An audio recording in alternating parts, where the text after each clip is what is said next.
आज हम लोग पढ़ेंगे अक्षांश व देशांतर रेखा के बारे में। अक्षांश व देशांतर रेखा। देशांतर रेखा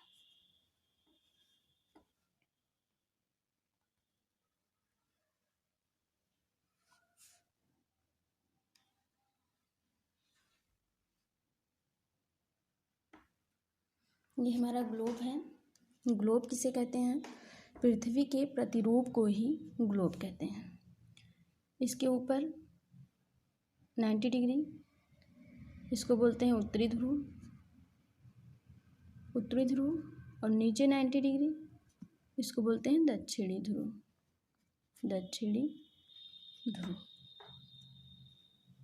90 डिग्री और यहाँ पर होता है बीचों बीच में 0 डिग्री। अब इस 0 डिग्री को भूमध्य रेखा या विषुवत रेखा बोलते हैं। कौन सी रेखा? भूमध्य रेखा या विषुवत रेखा।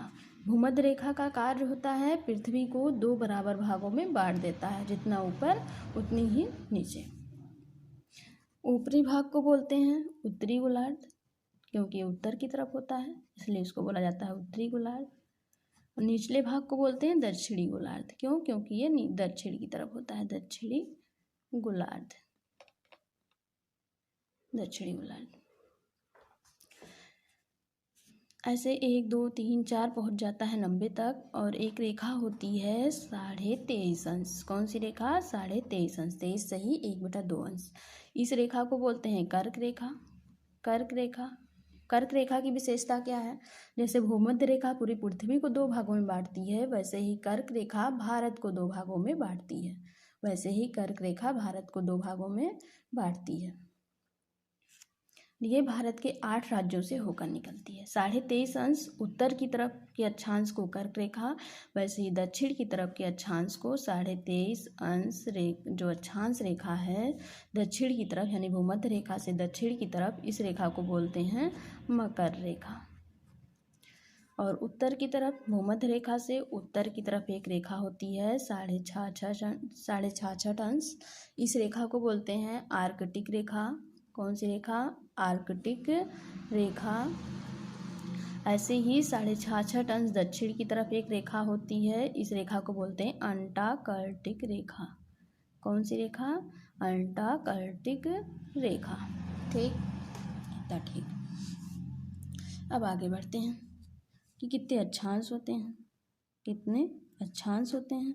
तो अक्षांश कितने होते हैं? एक 0 डिग्री वाला यानी 1 ये हो गया, 90 नीचे यानी 90 ये हो गए, और 90 ऊपर यानी 90 ये हो गए। 90 90 180 और एक मिला करके हो गया 181 अक्षांश होते हैं। लेकिन क्या अक्षांश रेखा भी इतनी होती हैं? नहीं, अक्षांश रेखा अक्षांश के बराबर नहीं होती है। ऐसा क्यों? क्योंकि ये जो 90 डिग्री हमने दक्षिण की तरफ और 90 डिग्री जो उत्तर की तरफ पढ़ा था, ये एक पॉइंट है, और पॉइंट होने की वजह से 181 में से एक ये और एक ये 2 घटा देंगे तो कितना हो जाएगा? 179 अक्षांश रेखाएं होती हैं। कई बुकों में 180 दे रखा है।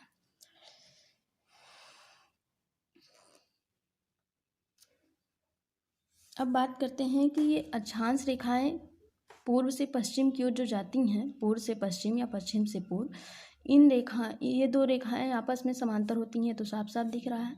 तो इन 2 रेखाओं के बीच यानी 2 अक्षांश रेखाओं के बीच कितनी दूरी होती है? तो 2 अक्षांश रेखा के बीच दूरी 2 अक्षांश रेखा के बीच दूरी होती है 111 किलोमीटर। के बीच दूरी बराबर 111 किलोमीटर। ठीक, अब हम फिर आ जाते हैं देशांतर रेखा पे। कौन सी रेखा? देशांतर रेखा। ये हमारा ग्लोब है। ये हमारा ग्लोब है। ग्लोब में ये पूर्व हो गया, पश्चिम हो गया, उत्तर हो गया, दक्षिण हो गया। तो अभी हमने अक्षांश रेखा पढ़ा पूर्व से पश्चिम या पश्चिम से पूर्व। अब हम पढ़ेंगे देशांतर रेखा, उत्तर से दक्षिण या दक्षिण से उत्तर। एक बीच में एक रेखा होती है जो 0 डिग्री होती है, 2 भागों में बांट देती है। इधर वाले भाग को बोलते हैं पूर्वी गोलार्ध, और इधर वाले भाग को बोलते हैं, इधर पूरा था तो पूर्वी गोलार्ध, इधर पश्चिम है तो पश्चिमी गोलार्ध। कौन सा गोलार्ध? पश्चिमी गोलार्ध।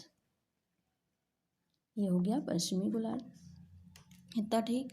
पश्चिमी गोलार्ध, अब इसकी तरफ ऐसे इधर की तरफ रेखाएं होती हैं 180, कितनी होती हैं 180 रेखाएं होती हैं जो ध्रुवों पर आकर के मिल जाती हैं, और इनके बीच जो दूरी सर्वाधिक होती है वो होती है भूमध्य रेखा पर। यहाँ हमने पढ़ा है भूमध्य रेखा होता है।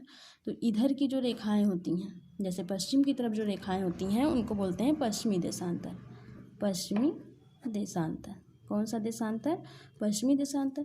ऐसे ही जो पूर्व की तरफ देशांतर होगी, किधर होगी, इधर पूर्व की तरफ, उन देशांतर को बोलेंगे पूर्वी देशांतर।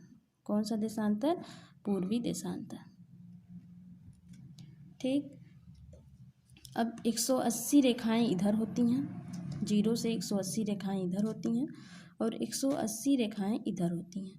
कुल मिला के कुल देशांतर रेखा की बात करें, कुल देशांतर रेखा की बात करें तो कुल देशांतर रेखा होता है 180 इधर 180 इधर मिला करके 180 + 180 = 360। कितनी देशांतर होते हैं, 360 देशांतर होते हैं।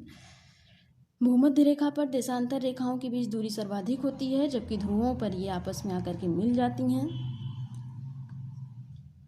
आज हमने पढ़ा अक्षांश और देशांतर रेखा के बारे में। कल हम लोग पढ़ेंगे समय एवं अंतर्राष्ट्रीय रेखा के बारे में। बस इतना ही, धन्यवाद।